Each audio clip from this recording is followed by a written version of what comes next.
Good evening, everyone. We're just going to wait for a few more to join us, and we'll start this right up.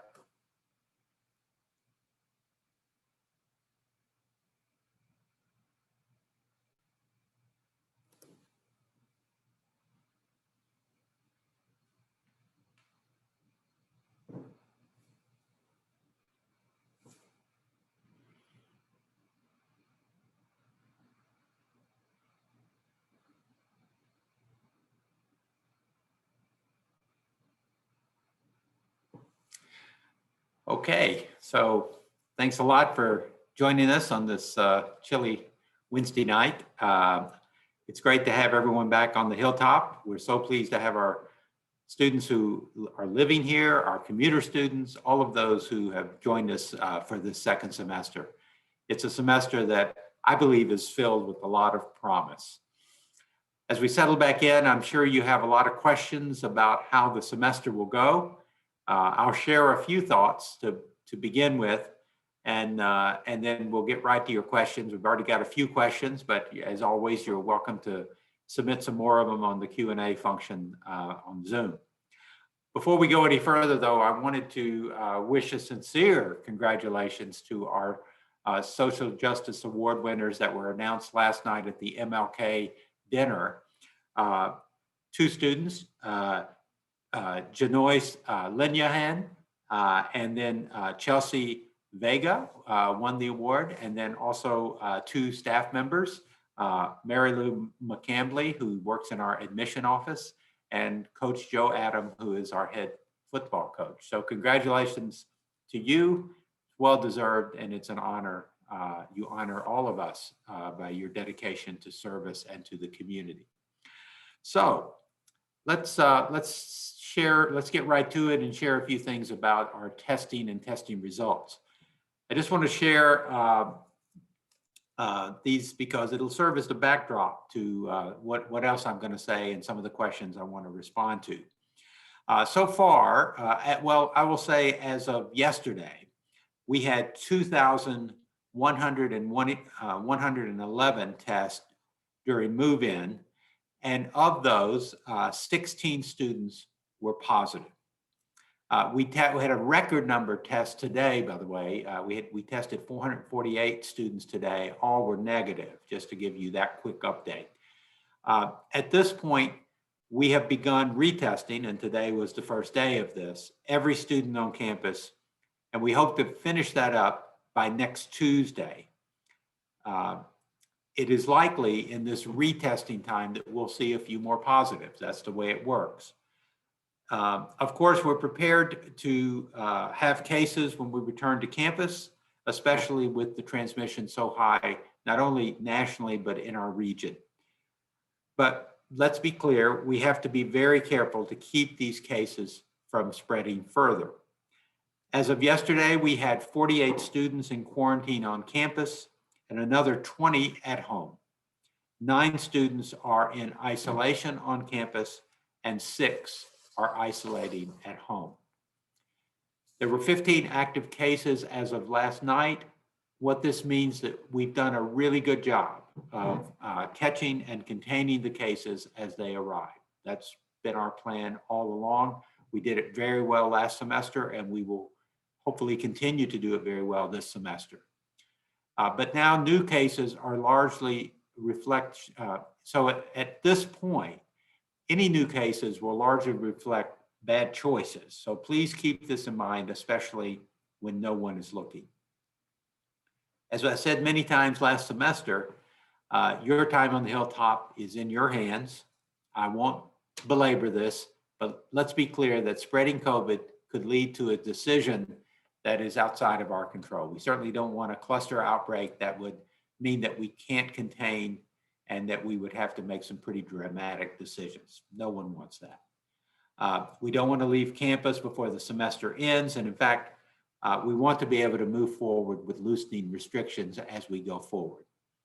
So now that we're back, let's settle in, follow the rules, and move forward in a really positive way. I want to take a moment and talk about our campus phases. That's a little new this semester. we're using a color-coded system in managing campus restrictions.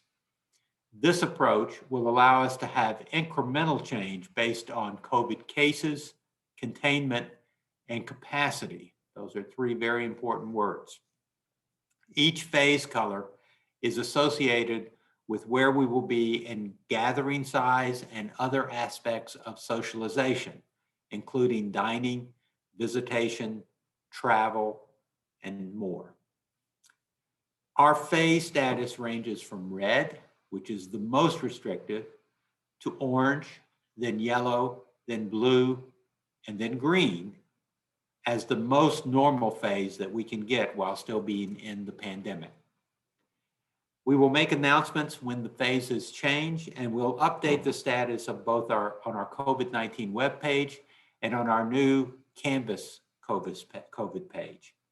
As you know, we've begun the semester in phase orange. We set this level based on the high number of COVID cases in the region and nationally, along with our anticipation that we would face positives as students return to campus. And as I've just told you, we have seen a few cases. I sincerely believe that starting in phase orange is a prudent start in the interest of establishing our bubble. But I want to be clear that it is our intention to review a number of metrics and to move to the appropriate phase as warranted. I've put together a COVID analytics team that's now been already nicknamed CAT to review several data points throughout the semester and make recommendations on the appropriate phase.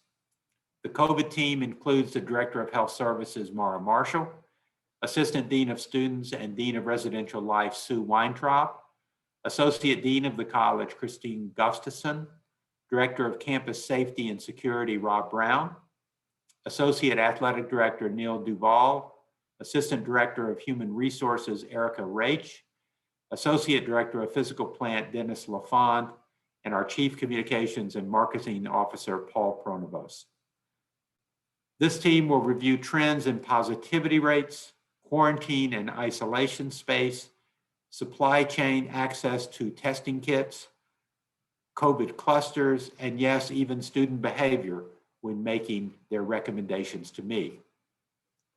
I should stress, and this is really important, there is no one trigger that will make us go from one phase to another. Rather, it's a constellation of data points that will inform our decisions. This is important because as we've learned through the pandemic, there are so many factors that we have to consider.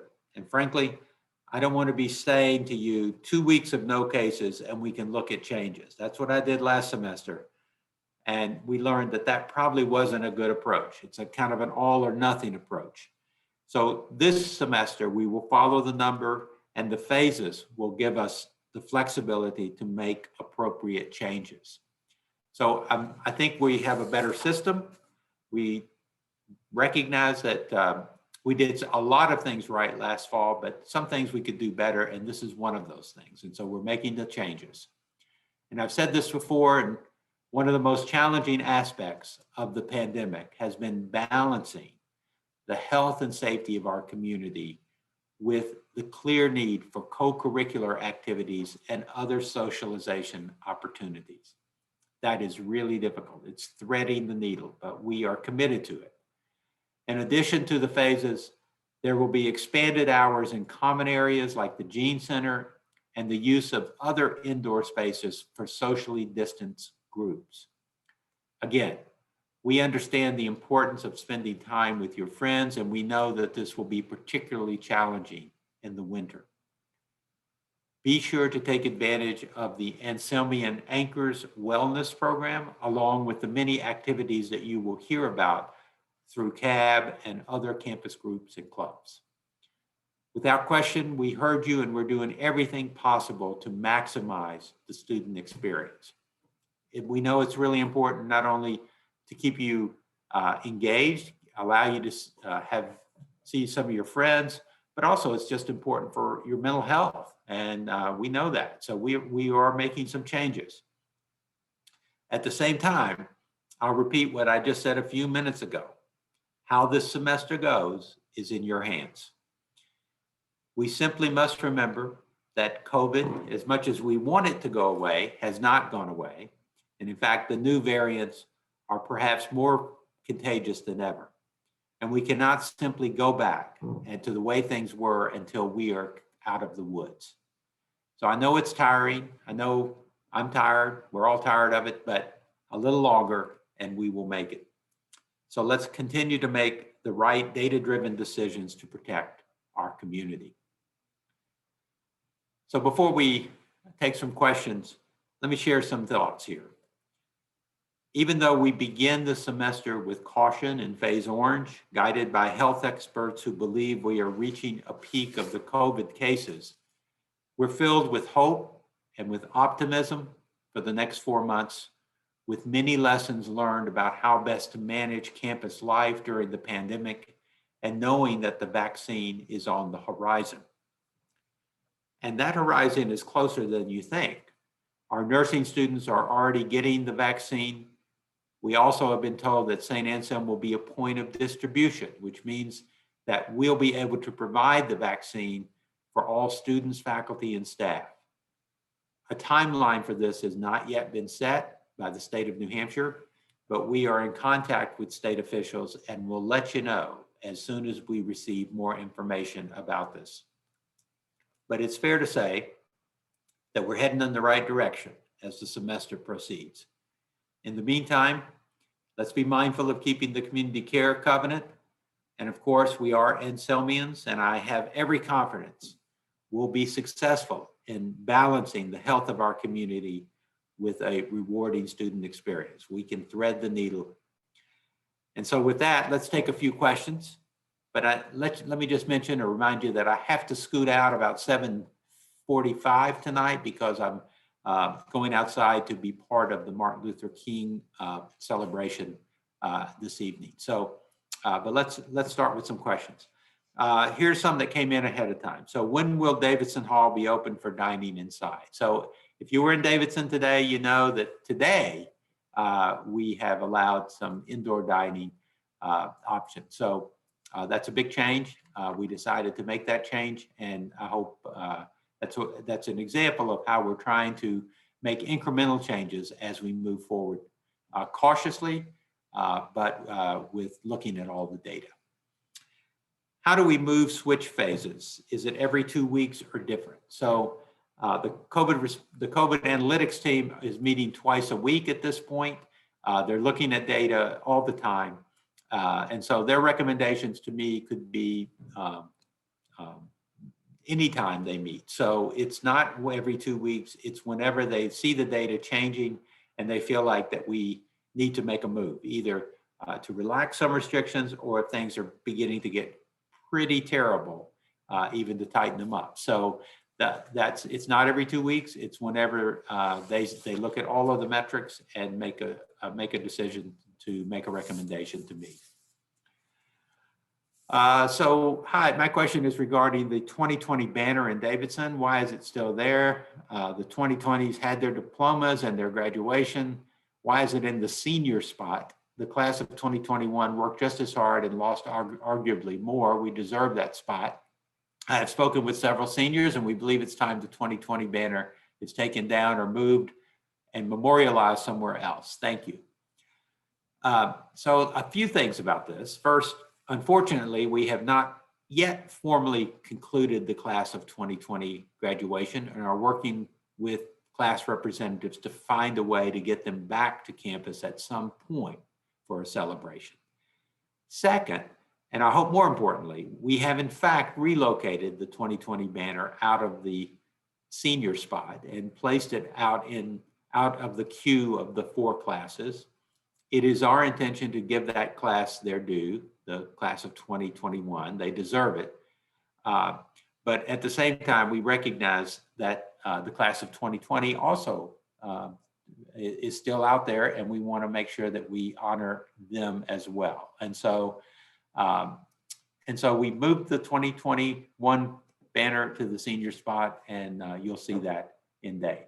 And I'll just say third, During this time of COVID, it's very important that we all cut each other a little slack, that we all show a little compassion and kindness. It's not a matter of getting our rightful due, but it is a matter of together as a community recognizing that many have lost many traditions and all kinds of things during this time. So let's be kind and generous and patient with one another. Okay, next question. Hi, with a lot more classes being online this semester, it's really hard to find private places to do our Zoom calls for classes. Is there anywhere they could make designated places for this or open up the group study rooms in the library as individual rooms for our Zoom classes? Thank you. We checked with the Dean's office on this, and first of all, there are not more online courses this semester. They're about the same number as last semester. Now, individual students may have more just because of the schedule, but overall, they're about the same number. But as a reminder, there are, in fact, many spaces available to do your Zoom calls. For example, there are 4 rooms designated in Alumni Hall for student study and lounge spaces, LL2, LL3, LL5, and 16. There's also rooms in almost every building of the campus. So you can check with the Dean's office or you can explore. There's some in Goulet, there's some in Gadboy, there's some in Joseph, and there's some in the NHIOP. So again, there are a number of rooms. All of these spaces have signs designating them as student study room and listing their capacity and their hours of operation. They also will be designated as either quiet or talking. They do not need to be reserved, but students must respect the room capacities and the college covenant. Of course, these spaces are in addition to the library and other typical gathering spaces, which will have their own rules. The library will post the most up-to-date information on its website. So just check the website. Once the weather improves, there also will be outdoor spaces where students can hang out. Might be a little chilly now, but it's coming. Information about where that will be, we'll get that to you down the road. So those are the questions that came in ahead of time. Let's see what we have here tonight. So quick and easy question.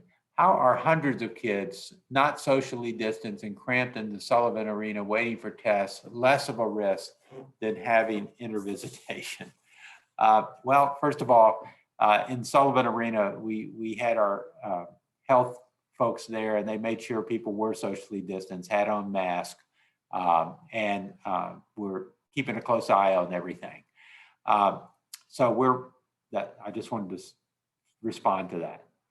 Second question, with the recent decision to make dining available at Davidson Hall before schedule, why has the intervisitation policy not been reinstated? Is there truly a difference between sitting at a table with students with other residence halls and visiting them in their room?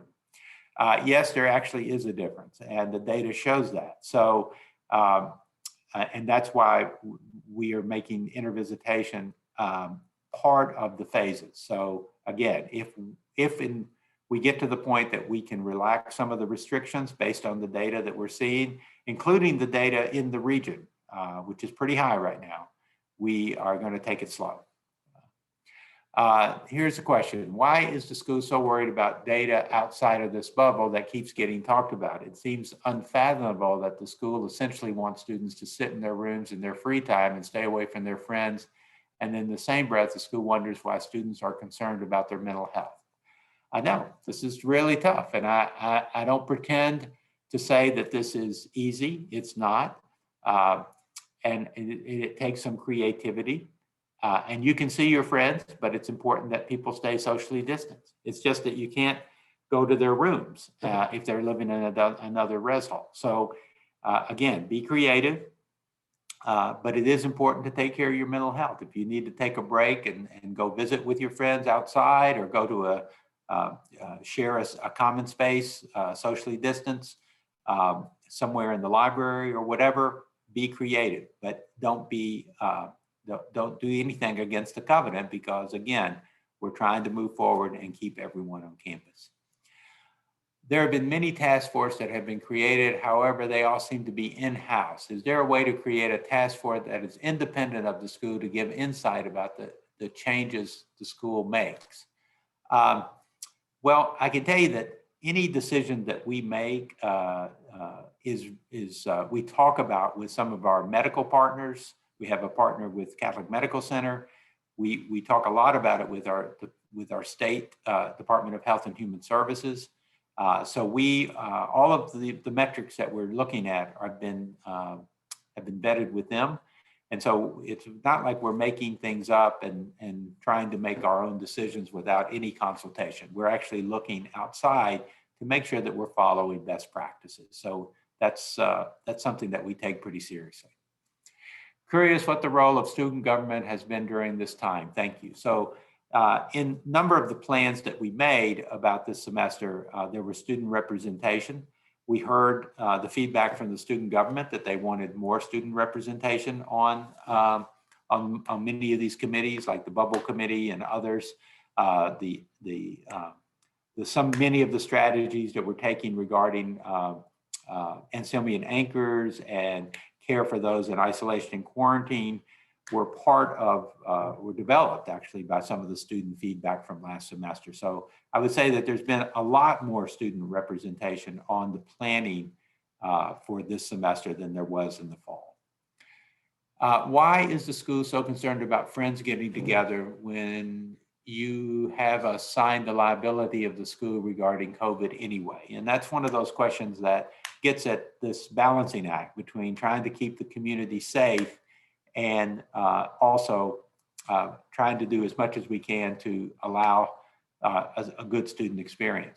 Remember, you're visiting your friends, but then you're also around other people on campus. So it's not a matter of just your liability, but it's everyone's liability. And that's where it becomes very concerning. So just we have to remember that as we take risk or do anything that would put ourselves at risk, because when you put ourselves at risk, we also put others at risk. Will the college still issue snow days when necessary? When we had the snowstorm yesterday, a lot of in-person classes still happened. Well, we are this semester having a Easter break of 4 days, which is Holy Thursday, Good Friday, and the weekend. So last semester, as you recall, we had no breaks built in, but this semester we knew that we needed to do a better job of that. So we'll have 2 days right around Easter that will be off. And then the week after that break, we're going to have classes be remote only for the first couple of days after Easter, because we're going to be testing everyone again. So that's something that's a little different from the fall semester. When do you anticipate we'll move to the next phase? Well, I wish I could tell you that, but that's the work of the CAT team. They are meeting, they're looking at everything, and again, we're talking to our partner. So look, if we could do it tonight, I'd love it, but we're being cautious as we open. We have positive cases. We're looking at everything, but as soon as we can, I promise you, we will, and even to make slight adjustments as we go. Is there any way the pub could open for just seating for seniors? No alcohol needed, just a place closer to where we live that we could see our friends.